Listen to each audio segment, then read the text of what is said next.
Welcome to our Saturday Simulcast, aka staff meeting. I think it is sometimes. Brian Neubert and Tom Dienhart join me, and it's good because this is like the only time of all week that we really sit and talk. We talk off the record before this all starts, but then we pretty much bring whatever that is to the fore for this, and we appreciate you watching and listening. We want to thank our sponsor, the Union Club Hotel, the 811 Bistro, Boiler Up Bar.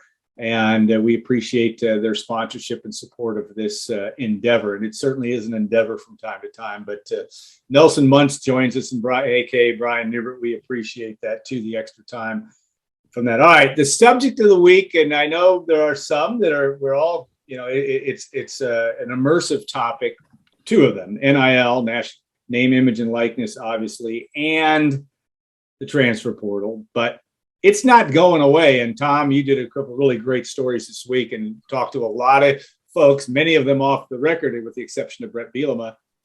In terms of this is an interesting time. And I know Brian's been has hit this subject, but it's really is the biggest, at least for me, it's the biggest sea change in college athletics that I think we could ever hope to see. But Tom, just some of your thoughts on on some of those comments and stories that you wrote, and then we'll get our conversation started.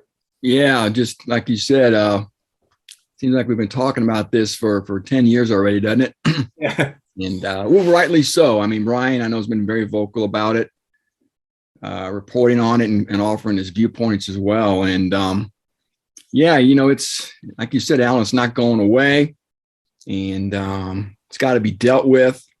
And we could sit here and debate this for 3 hours if we wanted. I think Alan knows how I feel about it. I think the jig is up. It was a con for years, a ruse pulled over on these athletes, and it's reckoning day, and it's not going back. Whether you like it or not, the Supreme Court has said so as well. Now, we have to probably figure out some maybe structure to all this. Make sure schools are abiding by at least not pay for play rules, right? And that's the biggest harping point for people in NIL, I think, at this point. And SI.com's had some reports lately where there's going to be some guidelines coming out, it sounds like. And Pat Forty had a tweet from somebody at the NCAA that athletes that have signed up for this can expect phone calls. They're going to be talked to. We've heard a lot of tough talk from the NCAA over the years. We'll see if anything really comes from an enforcement standpoint. They're saying all the right things now. They're talking tough right now, but we'll see if they do start pulling back the curtain on what's gone on so far, talking to people. And if anything of significance from a punishment standpoint will take place. But needless to say, where this all goes, I don't know. But my 2 cents, like I said, for what it's worth, is I think these players should get all they deserve and all they can get. I don't think your wages should ever be restricted. Our wages aren't restricted. We can be tampered with. We can have companies call us up and ask us, hey, do you want to come work for us? They can offer you more money than you're making now. On and on you go. There's no way you can look in the mirror and say what was going on was right. What this does to other sports, I don't know. And I'll be honest with you, I don't care. If you can't pay your own way, then maybe you should just be a club sport. Football for too long has had to subsidize these athletic departments on the sweat of these players. None of this other stuff would even exist without football. And again, if they have to break away from the athletic department, so be it. We're in a very radical time right now in college sports. I think anything's probably on the table as far as how college sports could look in the future. But again, you get the sense that we could see a big pull away coming here. How that's going to look, who's going to run it, I don't know. Like I said, we could talk about this for days. We could have guests talk about it. But in some ways, it's very scary because there's a lot of change. And guys, nobody knows what's coming. And again, nobody likes unknowns. So we'll have to sit tight and just hope this thing gets sorted out and see what it looks like. Yeah, Brian, before I go to you, though, what was your take, though, on all the coaches you talked to, Tom, and just in terms of their general feeling of not panic? Yeah, well, it wasn't a shock. It wasn't a shock. I think, they reacted, at least within the Big Ten. That's who I obviously am dealing with. And just from what I've been able to gather, talking to other people who cover the league, from a collective standpoint, Nebraska and Ohio State are carrying the collective flag, if you will. They're the ones that have dove in deep, sort of like SEC schools have at this point. Purdue, Iowa, I think Indiana's in there as well. Purdue, Indiana Iowa, basketball, definitely. Indiana. Yeah, I said Indiana. They added them in Wisconsin. Illinois is. Yeah. But not all quite to the degree. Illinois basketball, I should say. I don't know what they're doing with their football program. I'm sorry, I didn't mean to interrupt. Yeah, you're right. There's the Big Ten has dipped its toe into some schools. Like I said, have really dove head first into this. Like I said, I think a lot of these coaches don't know what's coming either. They'd like to see some type of guidelines as well. One coach pointed out, I think an obvious concern is, here comes 5-star Brian Neubert to my team. I've just given him $500,000 and I've got Alan Karpick that's been on my team for 3 years. And he's a heck of a good player. He was second team All Big Ten last year, and he's not making bupkis. How's Alan Karpick going to feel about that? Not good.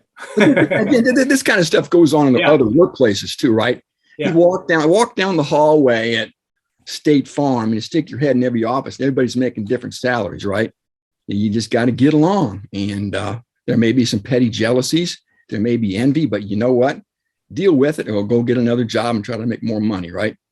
So it's no different in any other work environment. But again, that's one of the issues that was brought up by one coach. But yeah, just a lot of anxiety, a lot of angst too, and then like I pointed out in one story, there is that, wandering eye to the Southeastern Conference are all looking at what's going on down there, and they're going to look what these guys are doing down here. That's our competition. It's not the ACC. It's not the Big 12. It's not the Pac-12. It's the SEC. We all know the Big Ten and the SEC are the Coke and the Pepsi, if you will, of college sports. And boy, if the Big Ten is not doing what the SEC's doing, how's it going to keep up competitively, I guess, as far as procuring the top talent? Yeah. Ryan, with your thoughts and where this is as of as I said. There was a lot there. Let me gather my thoughts here before I talk for 70 minutes straight. Yeah.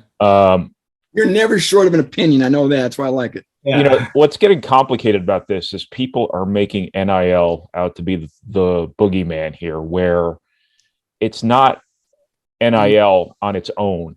It is the fact that NIL jumped over into traditional NCAA recruiting rules very quickly. We can all talk, and I certainly have 24 hours a day, basically, for the last month, about how the NCAA dropped the ball here by not putting in any sort of NIL rules, when all this started. But there have historically been, recruiting rules, extra benefits, booster involvement. And the people who have been out at the forefront of this were so brash about this that they just jumped right from one to the other. Right. And the NIL stuff immediately became traditional NCAA violations. And now the NCAA, of course, is saber rattling about how they're going to enforce this. And I think that should strike confidence in the hearts of no one exactly. But this was what it should have been from day one. There should have been a mandate laid down saying, follow your state laws, but keep in mind, we still have recruiting rules here. And anybody who is going to, hide payments under the guise of NIL, we're coming for you, that kind of thing. But there has to be some sort of fair market value assessment to this too, because how do you keep out of an extra benefit here? How do you enforce your NCAA recruiting rules? If the example I keep using is, if Zion Williamson goes to Duke and gets a job at a Durham McDonald's and they pay him $1,000 an hour to work the fry machine, that is an extra benefit. So if somebody is paying, let's say, a recruit $400,000 a year to be a advocate for their program, there has to be some sort of market assessment on that done to make sure that that player is not being paid 400 times fair market value. That is not restricting someone's earnings. Someone can earn $800,000 over 2 years total in NIL, no problem. But that one individual deal has to be unpacked, because that is pay for play. If you're paying somebody by factors of 10, what the market dictates, whatever role they're playing for your company should be paid. You could go get an NBA guy easily for $800,000 over 2 years, like what Nigel Pack is getting from Miami. You could go get Jimmy Butler. You could go get Tyler Hero. You could go get Bam Adebayo from the Heat. You could go get somebody on the Dolphins. If it has to be somebody from the University of Miami, how much would it cost to get Warren Sapp? How much would it cost to get Vinny Testaverde? How much would it cost to get The Rock right now? So I'm off on a little bit of a tangent here, but the point is, NIL is not the boogie, is not necessarily the devil here. It is the fact that NIL so quickly was taken from one bucket to another. It also just so happens that this came right on top of transfer reform, right on top of the COVID year. Yeah. And it's like crossing the streams in Ghostbusters here. It's sort of the proverbial phrase I always try to avoid, but every time I think I'm out, I keep getting pulled back in. The perfect storm. Perfect storm. Convergence of profanity that occurred right on top of all of this that added to this extra layer of absolute debacle. But I also think it's absolutely hilarious now that, people from the NCAA, or not people on behalf of the NCAA at least, are now lobbying Congress that they have to run to the federal government to try to fix this when it's not the federal government's problem. And also, it was a year ago that the Supreme Court ruled 9-0 against the NCAA over antitrust matters. So people on behalf of the NCAA don't really have much of a leg to stand on here. It is tragic what the NCAA allowed this to become. If there's a bad guy here, they are the bad guy through inaction, and through a decade of wanting to hoard the money all for themselves, not getting out in front of this sort of thing when it was inevitable for anybody with their eyes open and their ears open to figure out was coming. So they kind of made their bed, and now their membership, has to sleep in it, at least until, Power 5 decides they're going to go do their own thing here, and the NCAA turns into the organization that runs field hockey championships and men's golf events. Yep. Well, and Tom, and that's the point too. There is a distinction. None of us have the crystal ball of exactly how this is going to play out, but there is certainly a reason to think that separation, the breaking off of whatever. I don't see college basketball necessarily doing that, but certainly football. And you and I have talked for a half hour yesterday about Title IX and all that, all those factors that come into play. But if they do break off, maybe that doesn't happen for 3 to 4 years. And then the other thing on this wonderful world, 2 words of perfect storm, is television contracts. All this stuff comes in at the same time, where these leagues have got to form who they are going to be for the next 10 years, because we all know that television contracts kind of make that happen. So do you see, Tom, a breaking off, the iceberg breaking off at the end here sooner than later? Or do you think this is something that happens down the road 3 to 5 years? And I'll start with Tom. Brian, I'm sure you have an opinion on that as well, but go ahead. We got a Ghostbusters reference from Brian. See, if you missed on, I had Leroy Selman mentioned, but you didn't have Leroy Selman mentioned.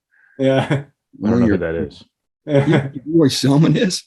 Leroy from Oklahoma? The Selman brothers. Yeah, I think we saw a report the other day about Gene Smith, the AD at Ohio State, arguably the most powerful person in college sports, probably outside of Gene, our Greg Sankey of the SEC. But he kind of was opining that the big time college football programs or conferences should be under the purview of the college football playoff and be administered by some mechanism within that structure. So that was one idea that makes a lot of sense. We've seen the idea of these athletic departments or maybe just a football program in basketball breaking away and becoming just licensees of universities' names and becoming Purdue Athletics Incorporated. Again, where they're just sort of a licensed entity. Again, what that does to the other sports, I don't know who's gonna foot their bill, who's gonna pay their $500,000 salaries to their head coaches and pay for the trips to Boca Raton, Florida to swim and all that. I don't know. But I do know there's other club sports at Purdue, like hockey's always had a club team, right? There's always been a rugby club team. They seem to be doing okay as club entities, right? So I don't want to get up on that tangent. But again, I think, and again, another, to your point, Alan, another possibility, like I said, was maybe these entities, the bigger ones, the bigger sports like football and basketball breaking off, not even being really part of the academic institution. Will the guys still have to go to college? I don't know.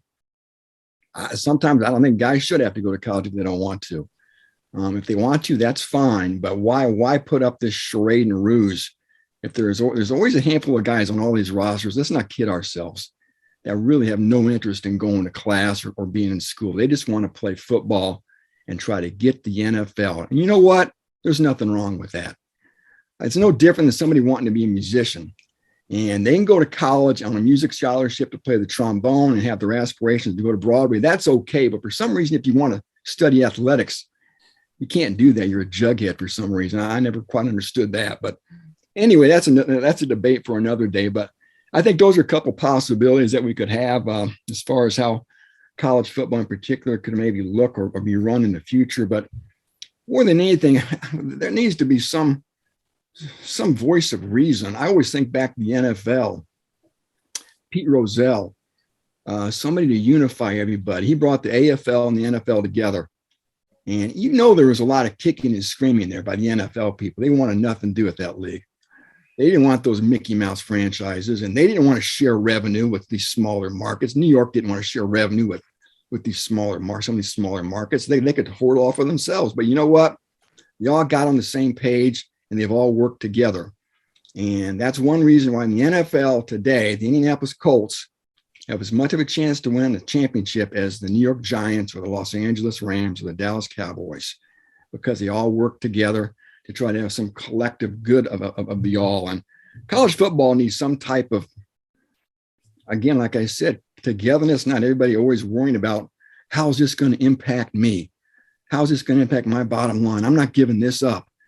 You know what? You got to give things up sometimes for the better, the good, and in the long run, it's probably going to be better for everybody. So again, until they get everybody together here and try to get some type of, I don't know, collectiveness between the Power Five conferences, I think you're going to see the sport continue to pull apart. I mean, it's already becoming a regional sport, right? The Pac-12 has become non-existent. They're losing all those markets out on the West Coast. The Big 12's falling apart before our very eyes. The ACC, how long before Clemson and Florida State leave the ACC, and then what? You know, that's probably going to happen at some point. So that's more of a long-term view here. But I don't know. Like I said, I think the college athletics, college football in particular, needs some type of a leader, some type of a unifying body that really can bring everybody together and bring order to the sport. You know, one thing, and Brian, have you comment, but one of the fundamental premises, whether it's real, whether it's 1896 talk or whenever the Big Ten started, I get all that. But what's interesting is, one of the fundamental premises of the Big Ten is we've shared revenue. We're about an academic, it's just going to be interesting to see. So at the end of the day, does a Michigan and Ohio State and Penn State pull away from that? In the environment also of, as we talked about, Purdue's putting $45 million into its football stadium. Are they going to have different levels of this? And the last thing I'll say, which your point is valid, Tom, about okay, here the two sports that matter financially, football, men's basketball. We understand that, but there's also the Olympic sports movement that plays part of it. That these Olympic sports have made a difference for. So there's a lot of things at play that's going to be interesting to see. And I tend to agree that, Tom, that somehow I think it's certainly the SEC is going to do this. We know that over time, and whoever else they can take with them. It's just going to be interesting to see from my perspective of who from the Big Ten would join that fray. And that's what's, I guess, that one we won't know for a while. Brian, what else have you to say about this topic? Well, first of all, I want to thank Tom for punching me in the face by reminding me I never lived out my dream of playing my trombone on Broadway when I was a kid. That hurts. Not too late. You've been good. It's never too late to chase your dream. So, Alan, I quit. I'm gonna go work on my music. What are we talking about here? I don't know. So if we want the NCAA football to all be on the same page and working together for the common good, I think the pandemic showed us exactly how unrealistic that is right now, because every conference was doing their own thing. There was no coordination between them in terms of what they were doing about the season. I think as long as they're competing for TV deals, media deals, as long as they're competing for recruits, as long as they're competing to be the, however you would define the market leader or something like that, it's just not all that realistic. You'd have to get a transformative individual in there to get it all together. You would have to get some sort of revenue situation that paid the SEC to be willing to share both money and clout with everyone else, and to a lesser extent the Big Ten as well. You would have to make sure Ohio State's been taken care of. You would have to make sure Michigan's been taken care of. You would have to make sure that everybody is sufficiently flush with money in order for anyone to care about anyone else's best interests but their own.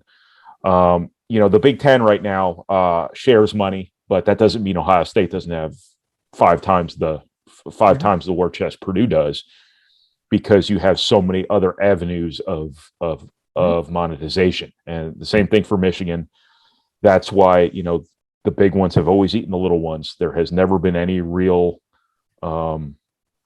parity in terms of the competitive landscape, and the NCAA itself has never taken any real meaningful steps toward parity ever since they reduced football to 85 scholarships. Parity is kind of a joke we all kind of tell ourselves about the NCAA. It's not really a thing. So how this thing would take shape next, if the Power Five were to be able to break off from the NCAA, which I think is very possible, because there's going to come a point in time where the NCAA is going to say, okay, here's how we're going to run this. We're going to worry about all these little annoying rules. We're going to share your money with, the cross country community, things like that. And Power Five can just say, you know what, enough. We're going to go do our own thing. Then what basketball does, I don't know. Basketball is complicated because the NCAA tournament, but you can bet that, North Carolina basketball is not going to be sitting there not thinking about what could come next for high major basketball. There could always be a thing where the high majors break off as well and try to make the NCAA tournament work as kind of like a crossover event, whereas like you would, as it would be right now, you'd have essentially one AA teams in the NCAA tournament. Now you'd have the high majors here, everybody else left off here. They'd come and kind of come together for an NCAA tournament. I don't know how they divide the revenue. I have no idea. People smarter than me would have to figure that out. We're obviously talking 100% in theory here, but the day's coming here. And I think it's coming sooner than people think. I think how the NCAA handles all of this enforcement with the crossover from NIL into recruiting violations, I think will go a long way in terms of determining whether or not this is a tenable situation for, the high major people in football and basketball. That being said, you know what? It's the high major people in football and basketball who are messing all this up right now anyway, by jumping at the opportunity to flout the rules. So, we're sitting here talking about, how the NCAA is the bad guy, and it is, because they didn't prevent this from happening. But if Tennessee and Miami weren't out there, doing everything they're doing, some measure of order might exist. But that's kind of the nature of when you put people who make a lot of money in highly competitive, highly pressurized situations with lots of money on the line. People are going to find ways to flout the rules, and the NCAA just so happened to give them a very, very convenient platform to do this. And this is going to be the seminal moment probably in the history of, the NCAA as we know it. Mm-hmm. Well, and here's one thing to ponder just on the dollars alone. For a college football game, the difference between Ohio State and Purdue, 4 times. I'm just talking about gate revenue. Just gate revenue alone, an average Ohio State football game. And again, this has nothing to do with TV. Four times what Purdue does. Right. And it's never going to be enough. It's never going to be enough for Ohio State. They could have $1 billion sitting in their war chest right now. No, they got 31 sports and Purdue has 18. Yeah. I get that. I was talking, I get real quick. I like Brian Alan, I talked to you about this yesterday. This is about as radical as you can get. I'll be as brief as I can here, but you know what? Take all the like-minded schools, all the big boys Brian's talking about that are creating all this ruckus, the schools with all the money, have all the power. Just blow up every conference, and again, set up an NFL-type college football league. You pick your USC, UCLA, Oregon.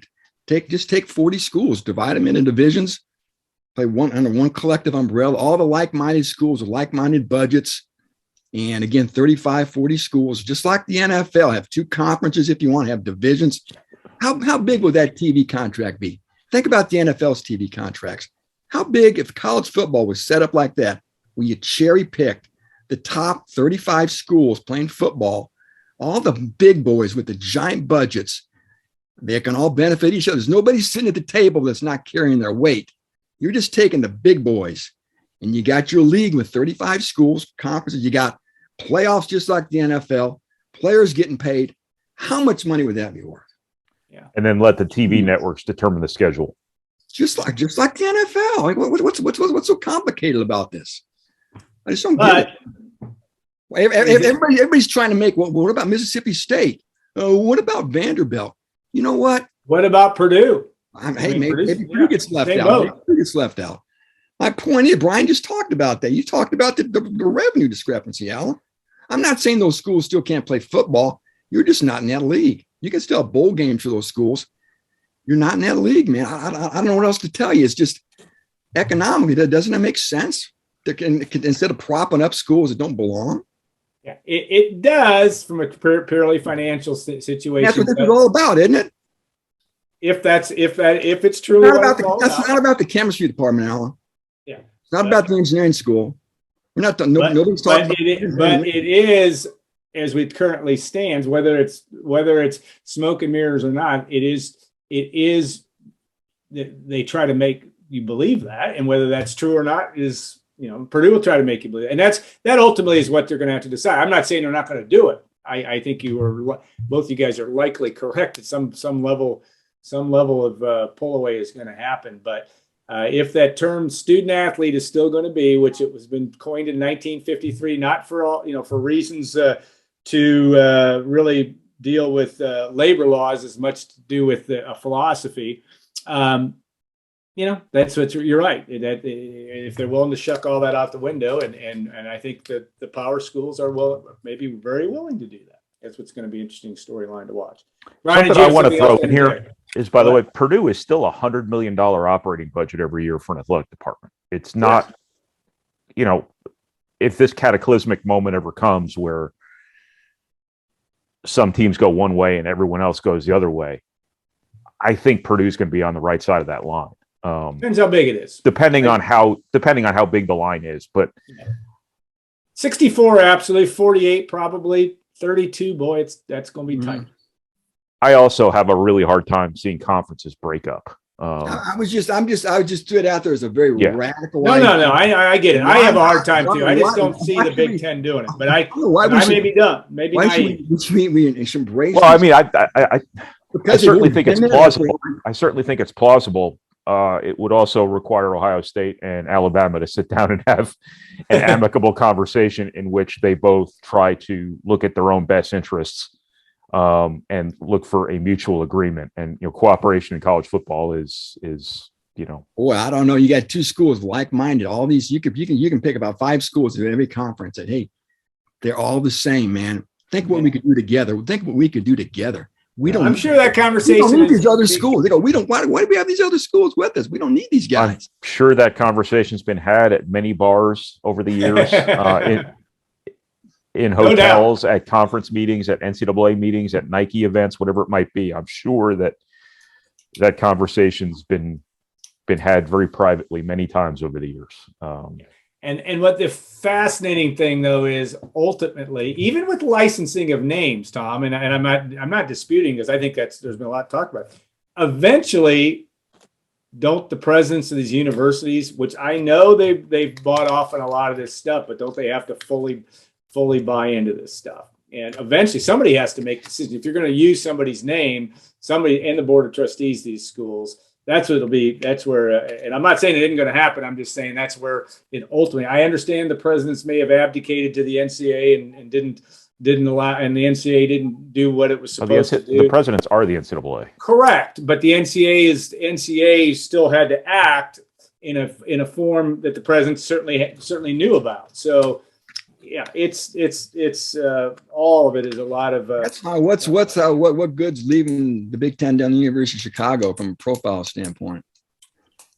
I mean, you know what? If you don't want to be part of it, that's fine. I mean, Purdue any school will be just A-okay without sports. I'm sure the engineering school will tick along and everything. Except for and I agree, but at that time in 1935 or whenever they decided to do it, or 39, they didn't invest 50, 75 million like Purdue's doing, or 300 million or whatever all the final thing is going to be. Yeah, that's where it's going to be interesting to play out. All right, transfer portal, Tom. I wanted to get to that before we close today because you had some interesting discussion about just in terms of, obviously the portal closed in terms of people, student or athletes being able to get into it, but that doesn't mean the end of this. Certainly Purdue could still take some guys, and there's still some, and I know Brian talked about this too, the waiver that could also happen from coaches. You guys both explain a little bit of that because I thought that was very interesting. Yeah, May 1st was Sunday. That was the deadline to get your name in the portal. If you wanted to be eligible this coming season, you can still enter the portal at any point here. But in order to be eligible in the fall, you're going to have to get a waiver, or the school you're leaving, the head coach of that school is going to have to sign off on it and say, hey, it's okay. Brian Neubert went in the portal June 1st, but you know what? He wants to play somewhere. That's okay by us. So that's one loophole to still be eligible if you didn't get in by May 1st. Grad transfers too, I was told. Grad transfers, they can jump and leave at any point. Once you have your degree, you can move. You have, I guess, freedom of movement, basically. So there's that's the portal for this point, guys. It's swimming with players. I mean, swimming with players, looking for opportunities. Yes, Purdue is shopping. You know, Brian talked about some of that and boiling over. A defensive lineman and a wide receiver for Penn State, Texas, respectively. So they are still looking. Again, I've said this a lot of times. I think Jeff Brom and Purdue are everybody's always looking at, and regardless of position, even. I know Purdue's got positions of priority, obviously. Still offensive line, I think, is the big one, the running back. But they're always going to take a player at any position, basically, if they think he can start. So, again, that's sort of where we're at with the portal at this point. Purdue had Marvin Grant go in, guys, last Sunday, May 1st, the deadline. I will say I think it was a surprise. He is taking a visit to Kansas. That's been reported. Speculation on maybe Michigan State, Michigan, Penn State, Rutgers, or some schools I've heard. Marvin Grant's not coming back. That's always a possibility for guys when they go in the portal. He's not coming back. He's gone. He's done. Can't Purdue absorb his loss? Again, he was a starter last year, all 13 games. He's the leading returning tackler, a valuable player. He is coming off shoulder surgery. He's got some other issues, but again, I think Purdue can absorb his loss. Look for Chris Jefferson to probably take his starting spot next to Cam Allen. Snoozy Kane's not going to be ready in the fall, but he could be a later option down the road. I'm also told the transfer Bryce Hampton, who came as a cornerback from Adams State, the guy they can use at safety too. So a bit of a surprise for Purdue, but again, that's where they stand now. Don't be shocked if maybe some other fringe players maybe find their way in the portal eventually. We'll see if that happens or not. But again, guys, there's always moving parts to these rosters, and that's kind of what makes following college football fun, at least for me. Brian? Anything to add to that? I think it's interesting on the portal. Eric, one question I had for you, Brian. Eric Hunter Jr. You mentioned that last week. No change in that deal. That he is in the portal, and who knows where he's going to land. It's still conceivable he could land at Purdue, but nothing's changed on that end for your discussion. No, I mean, I'm not aware of him having visited anywhere. I've had a surprisingly few number of other reporters from other schools reach out to me about him. Yeah, which tends to happen with this stuff. There's no market for Eric Hunter. No, I'm sure there's a market for Eric Hunter. I'm just saying I'm not aware of it. It's always possible he comes back. I don't know. But yeah, I don't have a lot for you there. Okay, that's okay. Brian, give us your top 3 targets right now for Purdue hoops. The Hunter kid from Iowa State. Ship has sailed. Too big of a fish. I think they had a good visit with him, but like all the same dynamics apply to him that did to like Nigel Pack and the other guys. That being said, if all this NCAA saber rattling all of a sudden spooks people into not overtly breaking NCAA rules by arranging NIL deals before a kid has even committed, maybe that changes things a little bit here at the 11th hour of his recruitment. I don't know, but I doubt it. I also know Tyrese Hunter's a guy who, is probably going to be a early entry guy to the NBA. So the urgency to get paid now might not be quite as acute as it would be for a lot of other players. That being said, who's going to turn down money when there's money there to be had? But that's really the guy. That's really the live ball in the air. They're going to recruit Kyle Lofton from St. Bonaventure. Again, all the same stuff applies. He's going to be a very highly recruited player. If anybody's out there offering money, that's going to put Purdue at a bit of a disadvantage. As I've said all along, Purdue's issue here, in addition to NIL, is the fact that this stuff came along at a moment in time where Purdue had enough clout and Purdue was good enough where they could get an audience with the best transfers out there and they could get them on campus for visits. If this were a year where they were recruiting guys like the transfers they've signed in the past, this wouldn't be as much of an issue or an issue at all. It just so happens when you're dealing with the cream of the crop here, there's a lot of money being thrown around, and that's the area where Purdue is just not in a position here to, I don't want to say compete, but match. But that's kind of where things are for Purdue right now. I don't know how it's going to end up. They'll get somebody at some point. I mean, there's still a ton of guys in the portal. If it means taking a guy who can just kind of give you good minutes as opposed to being that sort of day one starter sort of thing, that's better than the alternative. But I don't want to make it sound like Purdue can't get somebody good, because I think that anytime people who are good are visiting you, that tells you they're interested. But it is tough sledding out there right now. All right. Just on the tough sledding theme, we're going to call an end to this and say we're going to sled into the finish of this. We appreciate your time. Really good discussion today, and two guys that know a lot about what's going on. My $1,000 an hour job at McDonald's here in 5 minutes. So I'm not going to allow that to happen. Those French fries don't make themselves. Some people go in there and ask for low sodium fries, and then they have to make a whole new batch. So I don't know. I don't know how else they do it, but there's got to be some real labor intensiveness that goes along with having to worry about that. So the $1,000 an hour sort of wage, you can probably justify it if you put Zion in charge of just the low salt fries. Think of the health implications for your customers. I mean, apple pies too. It would be worth it. Making sure the apple pies aren't so hot that you kill yourself by eating it. Right. Or the coffee. Keeping the ice cream machine up and running. Yeah. That's I know. And in West Lafayette, that thing is never running.